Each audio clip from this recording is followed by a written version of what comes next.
चलिए, तो types of relations आज का हमारा टॉपिक है। कल हमने देखा रिलेशन क्या होते हैं, डोमेन क्या होता है रिलेशन का, रेंज क्या होती है, कोडोमेन क्या होता है। आज हम थोड़ा सा आगे अपने आप को एक्सटेंड करेंगे and we shall talk about the types of relation. Relation क्या होते हैं, संबंध कितने प्रकार के होते हैं। तो देखिए संबंध कितने प्रकार के होते हैं, आइए देखा जाए। तो टाइप ऑफ रिलेशंस,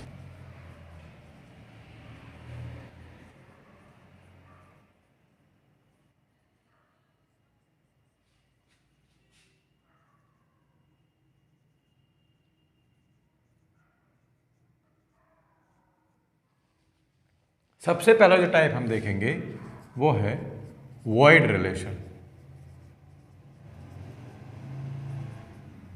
यानी कि रिक्त संबंध। कहीं कहीं पर ये आपको नल रिलेशन मिल सकता है या फिर एम्प्टी रिलेशन मिल सकता है। तो हमने एक ऐसा रिलेशन लिया है जिसमें कोई एलिमेंट ही ना हो। एक हमने ऐसा एलिमेंट ले लिया है जिसमें कोई एलिमेंट ही ना हो, मतलब phi is the subset of R. अगर फाई ही उसमें हो यानी कि कोई एलिमेंट ना हो तो ऐसे रिलेशन को कहते हैं हम नल रिलेशन। जैसे मान हमने लिखा कोई हमने सेट ले लिया, लेट x बिलोंग्स n। हमने मान लीजिए सेट लिया है n नेचुरल नंबर का और x उसका कोई एक एलिमेंट है, और रिलेशन हम ले रहे हैं x, y सच दैट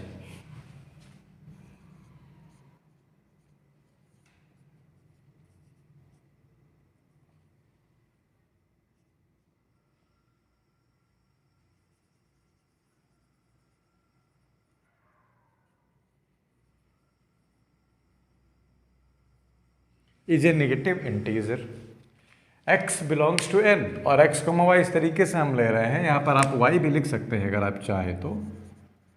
ये n में बिलोंग कर रहे हैं और x divide by y negative integer आ जाए तो क्या कभी ऐसा पॉसिबल है? नहीं है। क्यों? क्योंकि नेगेटिव नंबर्स कभी नेगेटिव इंटीजर तो देंगे ही नहीं। तो नेचुरल नंबर हमें कभी नेगेटिव इंटीजर नहीं देंगे। तो अगर नेचुरल नंबर से नेगेटिव इंटीजर नहीं मिलने वाला है तो हमें जो r मिलेगा वो एम्प्टी सेट रहेगा। r हमारा क्या रहने वाला है? एम्प्टी सेट, क्योंकि उसमें कुछ है ही नहीं। तो ये कहलाएगा हमारा वॉइड रिलेशन। दूसरा देख लीजिए, दूसरा है यूनिवर्सल रिलेशन।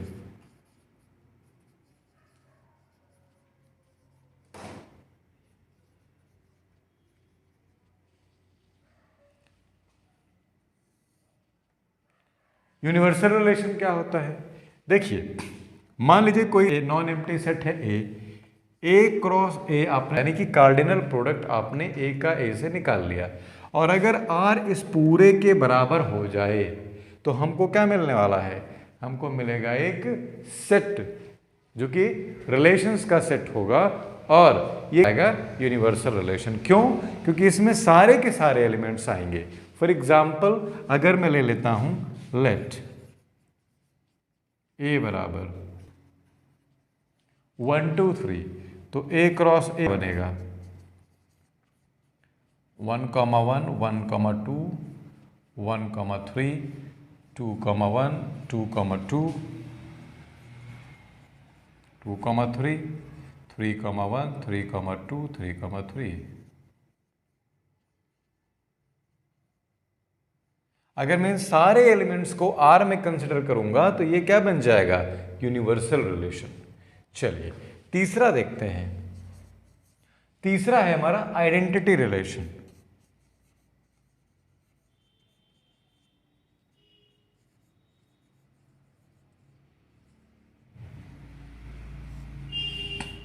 तो आइडेंटिटी रिलेशन क्या होगा? आइडेंटिटी रिलेशन वो रिलेशन होगा जिसमें सारे के सारे एलिमेंट खुद से रिलेटेड हों।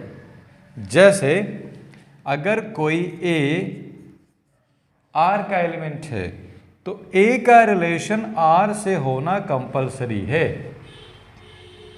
यानी कि और ए बिलोंग्स आर, ए मान लीजिए ए का है, कोई एलिमेंट ए का है और इसके ए क्रॉस ए का आर सबसेट होता है। मैंने पिछले वीडियो में आपको बताया कि R is the subset of A cross A, तो वहां से हमने कोई आर लिया हुआ है। अगर ए क्रॉस ए बिलोंग करे आर में, तो ये आर क्या कहलाएगा? आइडेंटिटी रिलेशन, मतलब कि हर एलिमेंट का खुद से रिलेशन होगा, तो क्या कहलाएगा? Identity relation. चलिए आगे देखते हैं।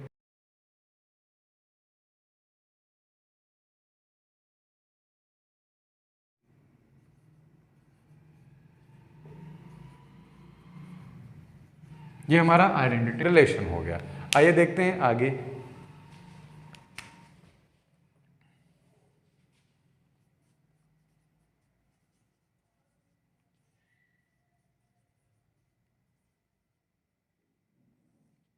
इनवर्स रिलेशन, कोई सेट है ए और बी,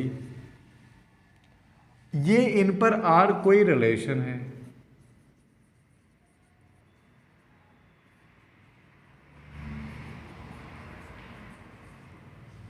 ठीक है। यानी कि अगर कोई एक एलिमेंट ए होगा और एक एलिमेंट बी होगा, तो ए कॉमा बी आर से रिलेटेड होगा। यानी कि हमें कह सकते हैं कि for A belonging A and B belonging B, A comma B belonging R, तब इनवर्स रिलेशन क्या होगा? देन इनवर्स रिलेशन, इसको इस तरीके से लिखते हैं आर टू द पावर -1, ये हो जाएगा b comma A such that b belongs b and a belongs a। तो ये कहलाएगा इनवर्स रिलेशन। कब? जब कोई a कॉमा b r में बिलोंग कर रहा है, तो उसका इनवर्स होगा b कॉमा a। बस इतना सा आपको याद रखना है।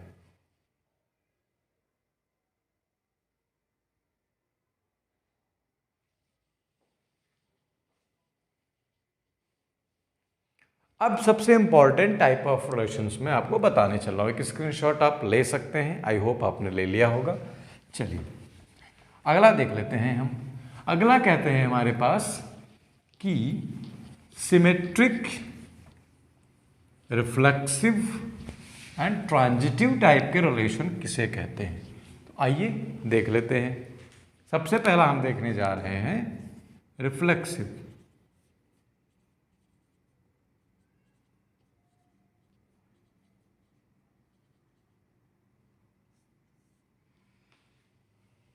अब हमें देखना है कि रिफ्लेक्सिव रिलेशन क्या होते हैं। तो देखिए, if a belongs to A, या ऐसे लिख लेते हैं, if R is a relation defined on या considered on A such that if a belongs to A comma a belongs R, मतलब आर का कोई एलिमेंट ए कॉमा ए है, यानी कि a is related with itself. इसका मतलब ये हुआ कि a is related with a. अगर ऐसा कहीं पर है तो हम उसको क्या कहेंगे? रिफ्लेक्सिव रिलेशन कहेंगे। रिफ्लेक्सिव रिलेशन का मतलब सारे के सारे वो एलिमेंट जो कि ए के हैं और अब रिलेशन के पार्ट बनने वाले हैं, तो उनका खुद से ही एक मैपिंग, एक कनेक्शन, एक प्रोडक्ट होना कंपलसरी है, तभी वो कहलाएंगे रिफ्लेक्सिव। आइए दूसरा देख लेते हैं, symmetric.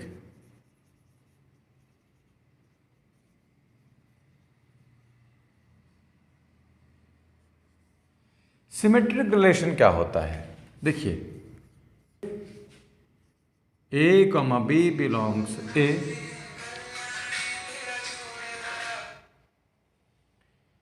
if A comma B belongs A such that A comma B belongs R and there exists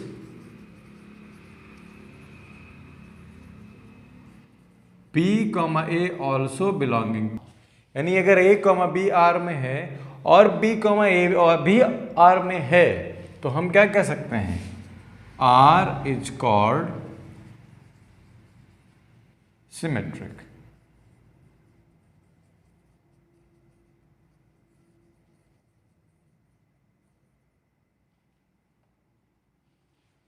तीसरा ट्रांजिटिव,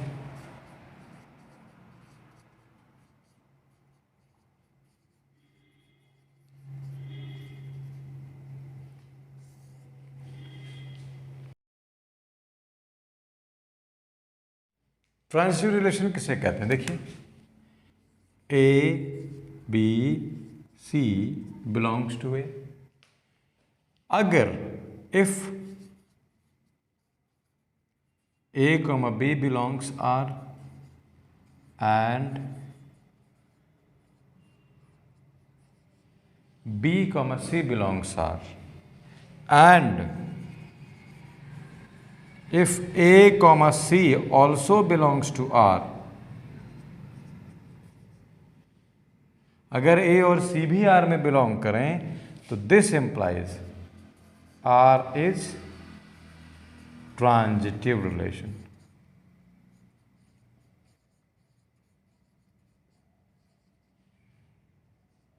तब R एक ट्रांजिटिव रिलेशन होगा। अब देखिए, अगर ये तीनों एक साथ किसी रिलेशन में ट्रू हो रहे हैं, अगर ये तीनों किसी रिलेशन में एक साथ ट्रू हो रहे हैं तो वो कहलाएगा equivalence relation.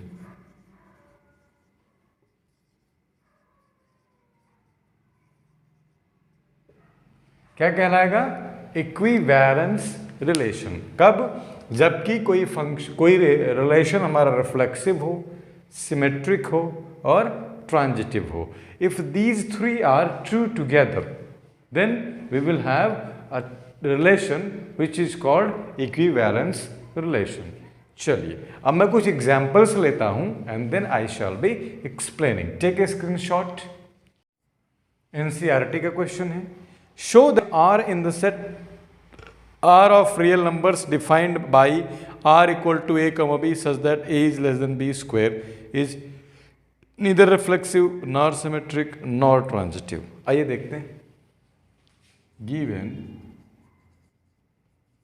R is equal to A comma B such that A is less than or equal to B square, आपको ये बताना है कि ये ना तो सिमेट्रिक है, ना ही ट्रांजिटिव है और ना ही रिफ्लेक्सिव है। All in all we can say it is not an equivalence relation. अब इसको हम प्रूव कैसे करेंगे? हमारे सामने बड़ा टास्क है प्रूव कर। हम देखिए, हम हर चीज को मैथ्स में एज्यूम करते हैं। मैथमेटिक्स एक ऐसा सब्जेक्ट है जो हमको एज्यूम्शन पे बहुत ज़्यादा एम्फेसाइज करता है। हम तो देखिए, कोई भी क्वेश्चन रिलेशन का लगाते समय दो तीन बातों का बिल्कुल ख्याल रखना चाहिए। सबसे पहला, हमें मान के रखना चाहिए कि ये ऑलरेडी एक इक्विवेलेंस रिलेशन है। अब अगर इक्विवेलेंस रिलेशन है तो कहीं ना कहीं ये सारी प्रॉपर्टीज जो तीनों मैंने बताई उसको सेटिस्फाई करेगा। ये कह रहे हैं कि आपको ये शो करना है कि ये नहीं है, तो नहीं है के लिए कोई ऐसी हमको काट ढूंढनी पड़ेगी, कोई एक ऐसा पॉइंट ढूंढना पड़ेगा जहां हम अपनी बातों को फेल कर पाएं, जहां हम अपनी बातों को कहने से झिझकें, हिचकें कि भाई हम जो कहने जा रहे हैं वो कैसे सही हो सकता है। तो इसका मतलब हमें कुछ इसके नेगेटिव पॉइंट्स या कुछ ऐसे पॉइंट्स ढूंढने पड़ेंगे जिन पर ये प्रूफ ना हो सके। तो आइए देखते हैं। तो मैं इसका सोल्यूशन लेता हूं।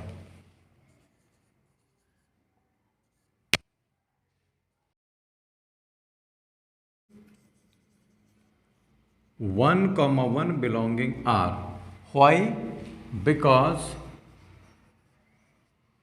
1 is less than or equal to 1 square। भाई 1 स्क्वायर यानी कि 1 और 1 तो 1 के बराबर होता ही है, लेकिन बट अगर मैं 1 को 0.8 से रिप्लेस कर दूं तो 0.8 विल बी ग्रेटर देन 0.8 के स्क्वायर से।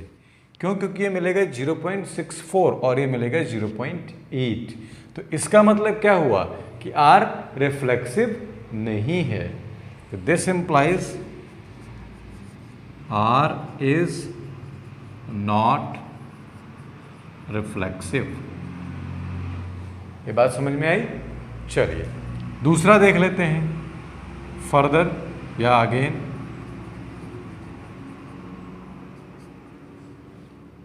आगे कोई दो नंबर ले लें, देखिए 1, 2 belongs R y as 1 is less than 2 square, but 2, 1 does not belong to R. Why? As 2 is not less than 1 here. 2 is not less than 1 square. 2 तो बड़ा है उससे, तो R is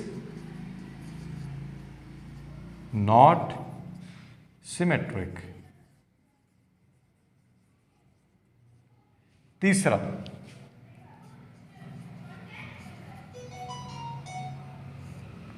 further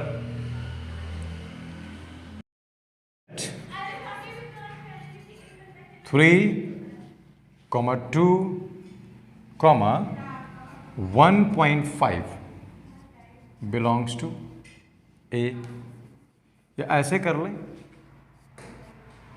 2 belongs to R and 2, 1.5 कर लेते हैं belongs to R. This implies क्या, देखिए क्यों होगा, पहले इसको ट्रू कर दें कि होगा क्यों। देखिए as 3 is less than 2 square and 2 is less than 1.5 के स्क्वेयर, क्योंकि ये बनेगा 2.25, लेकिन but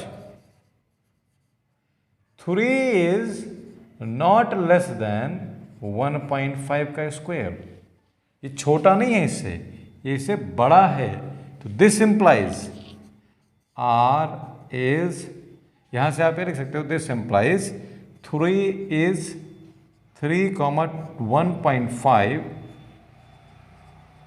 does not belong to R. This implies R is not transitive.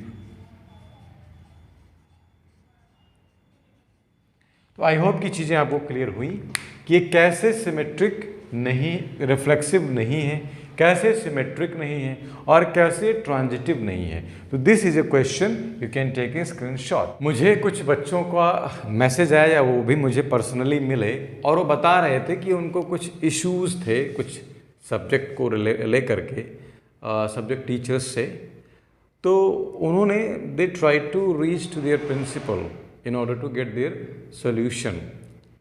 तो वहाँ के प्रिंसिपल ने कहा, बहुत बड़ा स्कूल है, बहुत फेमस स्कूल है, वहाँ का प्रिंसिपल कहता है कि ना तो मेरा कुछ होने वाला है और ना ही टीचर का कुछ होने वाला है, जो कुछ होगा तुम्हारा होगा, इसलिए ज़्यादा मत बोलो।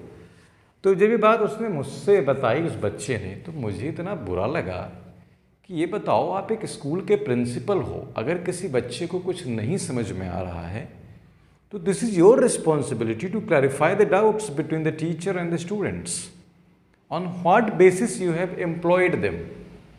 क्या आपका यही काम है कि केवल आप ये जज करो कि दूसरे टीचर्स और क्या करते हैं यहाँ से जाने के बाद, उनकी पर्सनल लाइफ में से झांक झांक के देखना आपको बड़ा अच्छा लगता है, ये नहीं देख पा रहे हो कि आपके टीचर्स आपके बच्चों के साथ क्या कर रहे हैं। बेटा अगर ऐसे स्कूल आप हैं तो फ़ौरन ऐसे स्कूल को छोड़ दीजिए, आप मुझसे जुड़िए, मैं आपके सपनों को आपकी मंजिल तक पहुंचाऊंगा, ये मेरा आपसे प्रॉमिस है। आप आज ही मुझसे संपर्क करें और अपने बेहतर भविष्य की शुरुआत करें। चलिए एक अगला क्वेश्चन देखते हैं।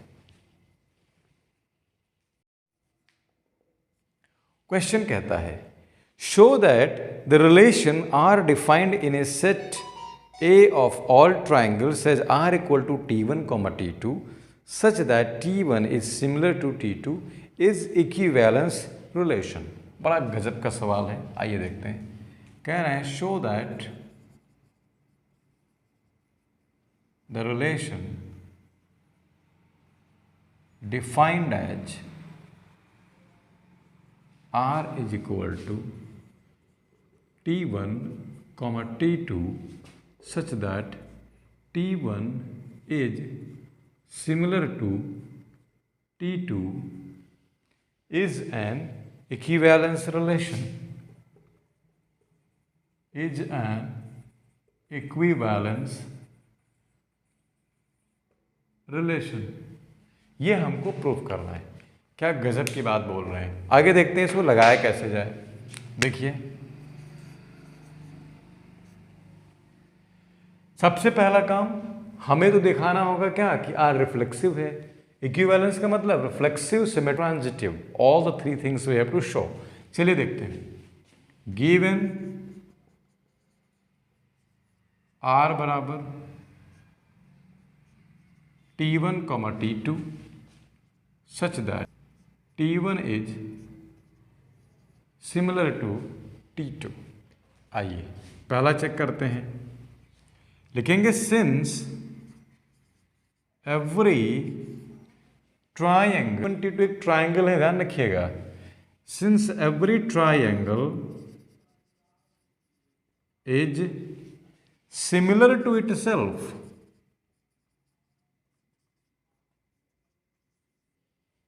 therefore that is, लिख सकते हैं therefore that is T1, T1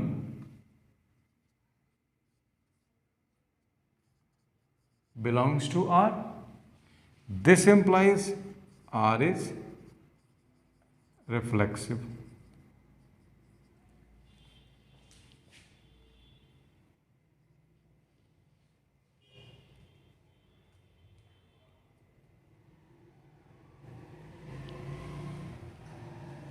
आगे देखते हैं।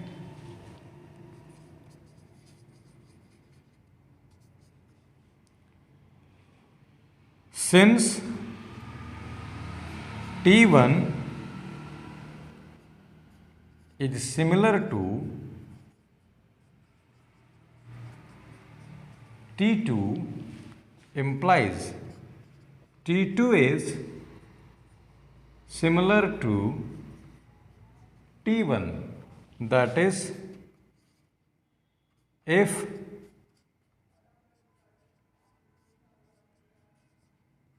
belongs R implies T2, T1 also belongs to R. This implies R is symmetric.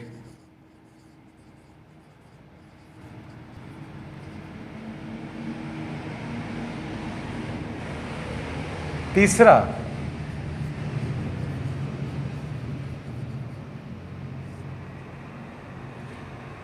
if T1 is similar to T2, T2 is similar to T3, this implies T1 will be similar to T3। Class 10th में आपने पढ़ा है। This implies R is transitive. और जब ये तीनों cases prove हो जाएंगे तो आप क्या लिखेंगे? Therefore R is an equivalence relation. I hope आपको चीजें क्लियर हुई होंगी। Just take a screenshot. चलिए आगे एक और क्वेश्चन देखेंगे और उसके बाद हम आगे बढ़ेंगे।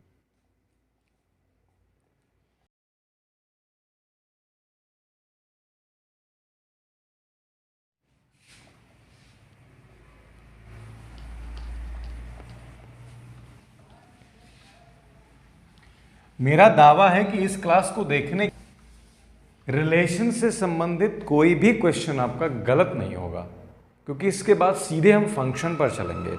तो रिलेशन के जितने पॉसिबल टाइप्स हो सकते हैं या जितने क्वेश्चंस पूछे जा सकते हैं, देखिए पर सब एनसीईआरटी पढ़ा रहे हैं। जितने भी टीचर्स हैं सब एनसीईआरटी खोल करके बैठे हैं, वही पिला रहे हैं। आपकी स्कूल के टीचर्स भी क्या कर रहे हैं? भैया मुंह खोलो और एनसीईआरटी पी लो। ऐसा नहीं होना चाहिए। आप अलग भी सोचें, अलग भी बताएं क्वेश्चंस, ताकि बच्चे का थोड़ा सा क्यूरियोसिटी जो है सब्जेक्ट को लेकर के, टॉपिक को लेकर के, दैट शुड बी ब्रॉड। चलिए एक क्वेश्चन देखते हैं। क्वेश्चन है let R be set of all real numbers, then a relation defined as R is equal to A comma B such that 1 plus AB is greater than 0 is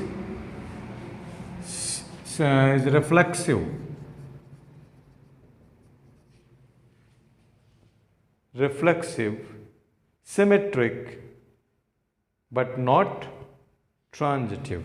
Reflexive, symmetric, but not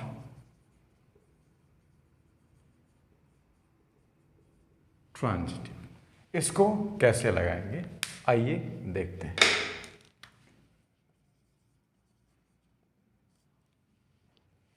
given R बराबर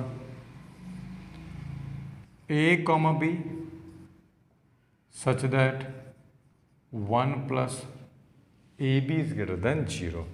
देखिए since 1 plus A into A equal to 1 plus A square will always be greater than 0। क्यों होगा? देखिए किसी number का जब उससे product लिया जाएगा, अगर वो पॉजिटिव हैं दोनों तो उनका प्रोडक्ट भी पॉजिटिव आएगा, और पॉजिटिव जब 1 से ऐड होगा तब वो ग्रेटर देन 0 ही आएगा, चाहे कितनी भी छोटी वैल्यू क्यों ना हो। इसी तरीके से अगर मैं A को नेगेटिव ले लूँ तो नेगेटिव और नेगेटिव का प्रोडक्ट भी पॉजिटिव होगा, तो 1 plus a square will be greater than 0 तब भी ट्रू रहेगा। तो दिस इंप्लाइज क्या? R is reflexive. R क्या हो गया? रिफ्लेक्सिव। ठीक है, अगेन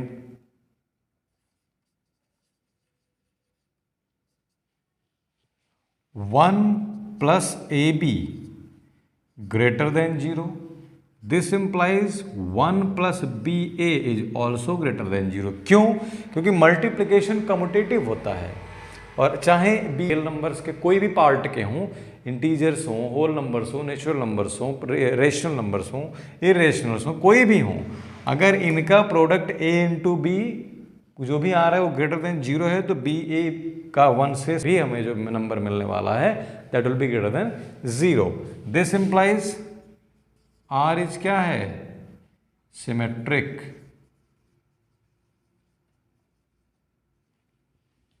चलिए फर्दर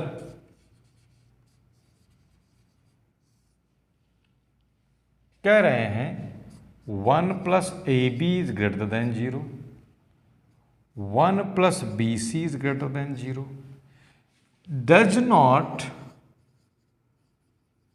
imply that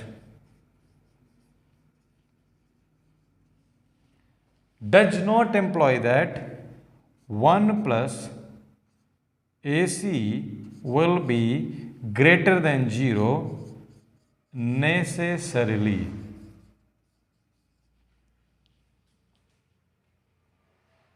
क्यों? चलिए देख लेते हैं।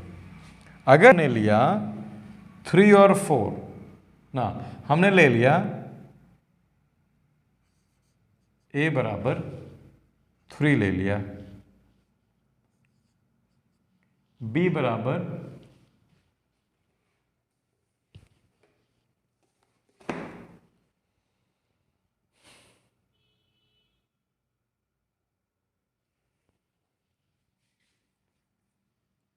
क्यों? आइए देखते हैं। अगर A बराबर हमने लिख लिया 0.5, B बराबर लिख लिया हमने क्या? -2। ठीक है, तो -2 और 0.5 का प्रोडक्ट करेंगे तो यहाँ पर -1 आएगा। इसको थोड़ा सा और बड़ा कर लेते हैं। हम इसको अगर कर लें 0.25,